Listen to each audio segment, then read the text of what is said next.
If you or someone you know has diabetes, you may have built up an extra supply of test strips and lancets. That's where we come in. We'll buy the supplies that you don't need and resell them to those in need to prevent waste. Help us make diabetes management more affordable. Visit us at teststripswithaz.com.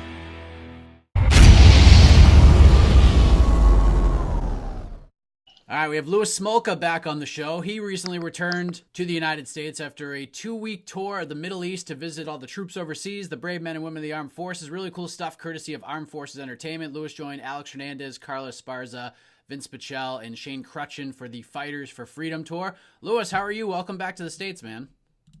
Thank you, man. It's great to be home, America. So I was sort of following along with everything on social media. I spoke to a couple of the fighters that were on the tour as well. It seemed like a very special couple of weeks. How did you enjoy the experience, spending time with the soldiers and trying to brighten up their days, especially at and around Thanksgiving? I had a great time, dude. Everybody seemed like super appreciative of us being there, and we were like really welcomed in. They made us like feel pretty special, you know. They let us do like a bunch of fun stuff. We got to like shoot the simulators.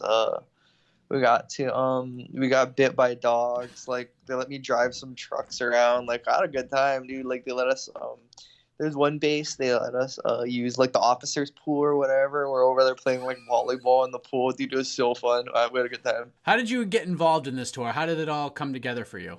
So my manager, Jason House, called me up and he asked me if I wanted to do a tour of the middle or a military tour. And I was like, yeah, for sure. You know, I'm always down. I don't really have any fights or anything coming up. You know, it's good to, you know, stay busy. I wasn't really sure what to expect at first, but that was probably honestly the most fun I've ever had grappling. Like honestly, like we're going to like new bases every day, and they were just sending like fresh guys at us, and like they were all trying to like Amanda told them, oh yeah, don't tap us out or whatever, or like don't try to like fuck us up because you're not getting a UFC contract, but they still came pretty hard because I guess they wanted to test us out. So I kind of had fun with it, you know. I was like, all right, come here, dog. Like you want to test? Let's go. Oh. And like I had fun, dude. I had a blast, bro. I was talking to Alex Hernandez about this, and he said that, you know, a lot of the grapplers, they know the basics. A lot of them are novices. They just kind of go at you hard. But then there's a few out there that stuck out, that have been training, some from like American Top Team and things like that. Were there a few that impressed you on the ground? Yeah. I went with like a dude that was from Hobson Ura's school in like Florida. He's like a 5-year jiu-jitsu guy. That guy was pretty good. I forget his name, but I remember the school he was from. Then like there was like a whole bunch of like young kids that I went with that are like amateur MMA fighters, and like they all like placed in like they were all like state placers in wrestling, and like probably like blue belts, but like you could tell like they kind of knew what they were doing, and like so like they would try to like jump on me and cradle me and like tap them. And I was just kind of, but like you kind of feel like they were aware of the wrestling. But it was pretty fun, dude. Like I had a good time with them. They were pretty good. Like every base seemed like it had like a few guys. Like it's like the vast majority was kind of just there for fun. Like they're just like, yeah, dude, I'm gonna grapple with some UFC fighters. This is gonna be a blast, you know. Like maybe they saw us on TV or like played us in a video game. But then there was like a few that actually like knew what they were doing at like every base, and we're like, you know what I mean? Like you can kind of like pick them out. Like it was always the guy with like the comb over and like the rash guards and stuff. It's like, all right, that's the guy that knows what's up.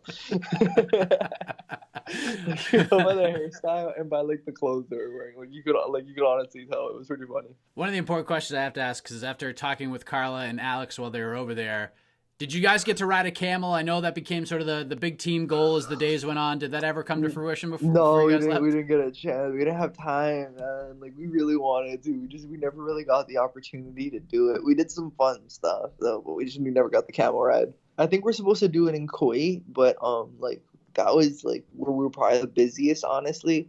We did like 4 bases out there. We're going all over the place. So like we didn't like the commute time was pretty gnarly, you know? Was there like a specific day, a specific activity you guys did that stuck out more than others throughout this tour?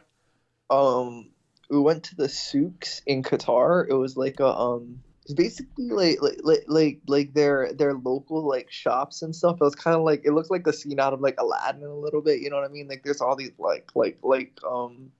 like I guess like clay walls and like clay buildings, and there's all these like little side streets and stuff like, and like you can go down this alley and like go buy some stuff, and there's like a whole section with like pets and like, and there's another section with like tapestry type things and rugs, and like I was over there looking for jewelry because I heard you could buy cheap gold, so I was trying to come up, I was like, yeah, I'm gonna buy some of this stuff, I'm gonna resell it, we're coming up tonight, baby.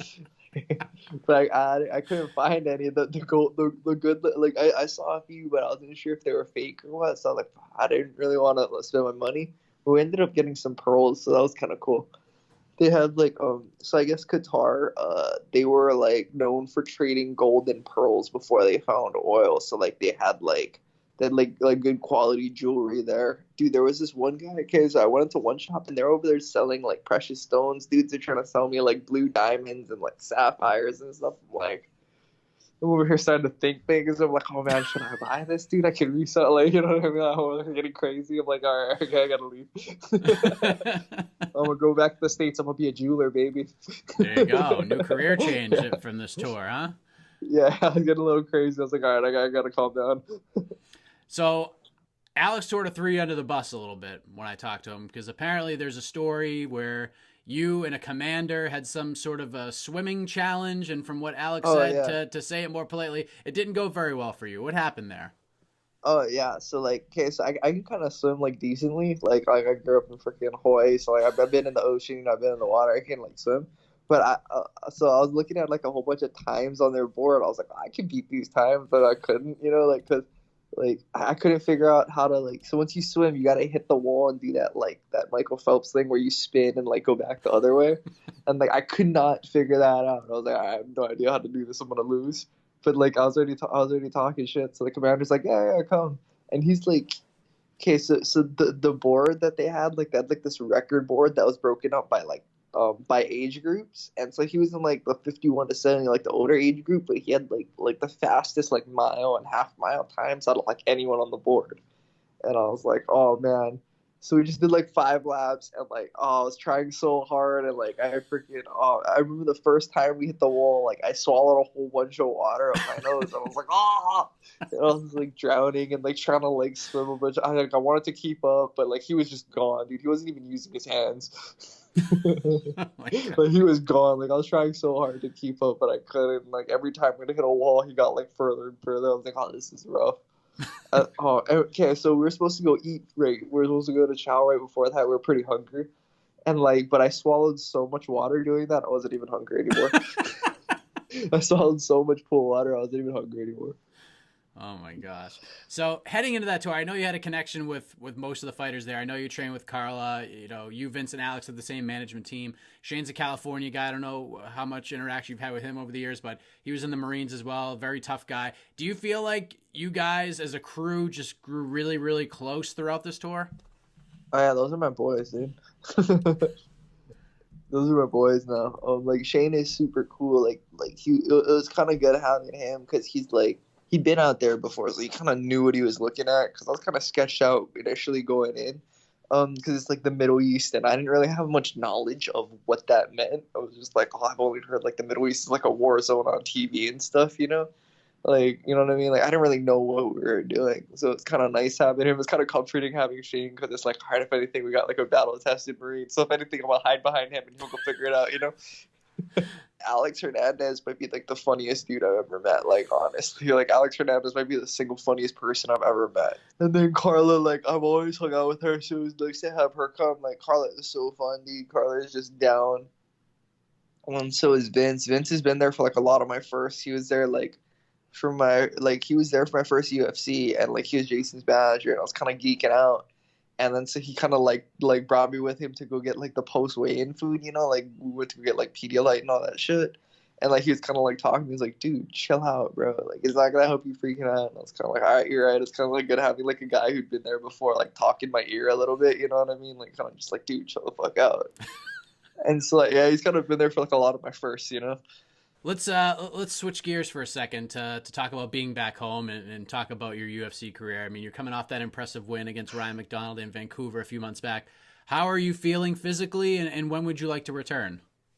I feel great, honestly, but I'd like to return in summer if I get to pick and choose. Like just statistically, I do better in the summer.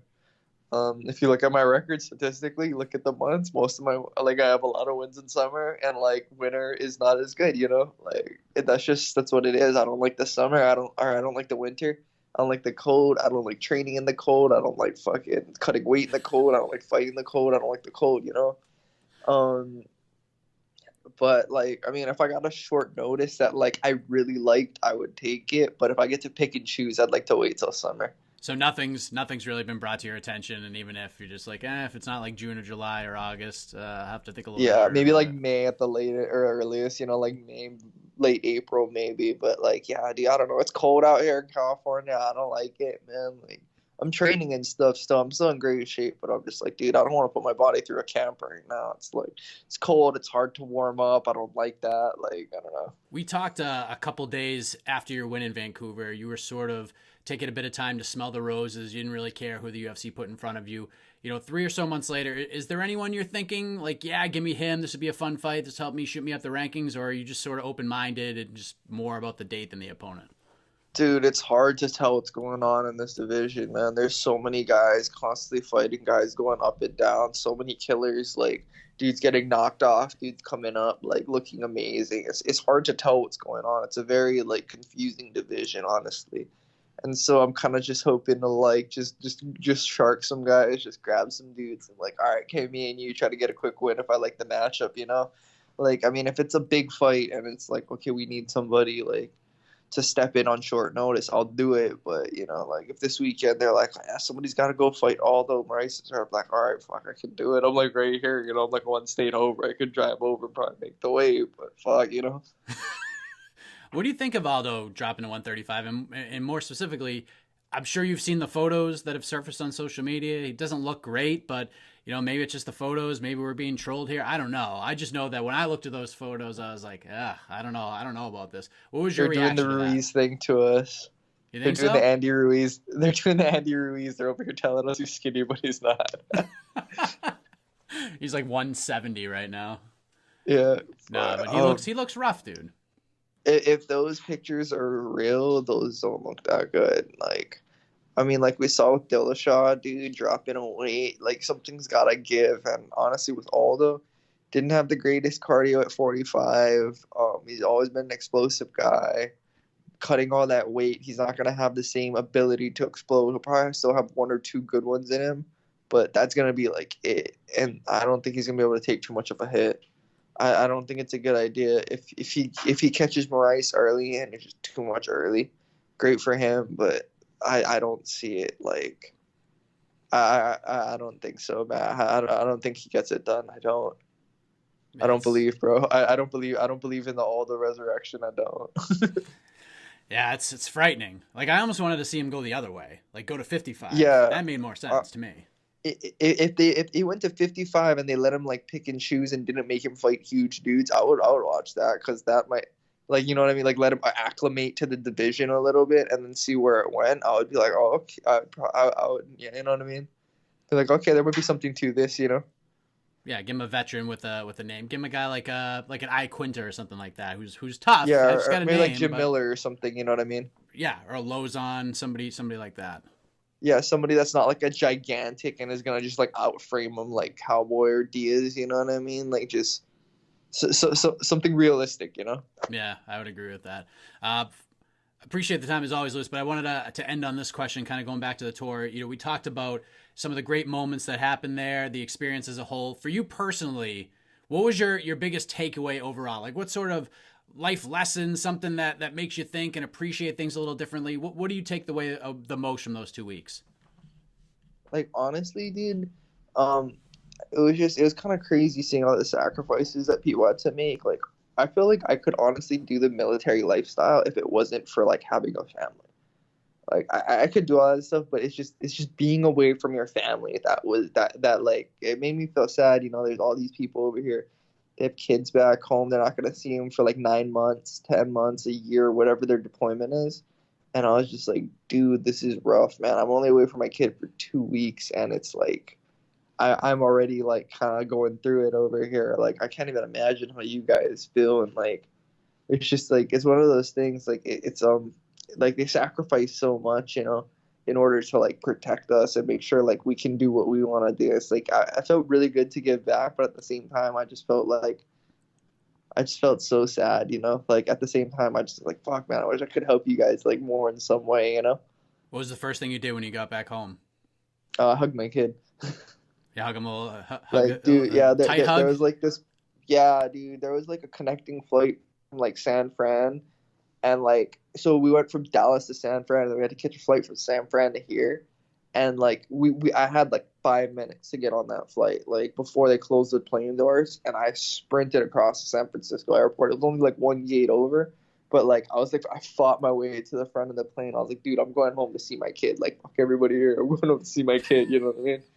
And I just like ran across that airport. I feel so bad because Carla was at the back of the plane and she didn't want to, like, she didn't get to fight her way up to the front, and because she had a bag, but I luckily like the stewardesses had held my bag at the front, so like I was able to kind of like I didn't have anything on me. I was able to like skate through the people and grab my bag from the front and go, but I was just like, dude, I'm going home to see my kids. Did she miss the flight?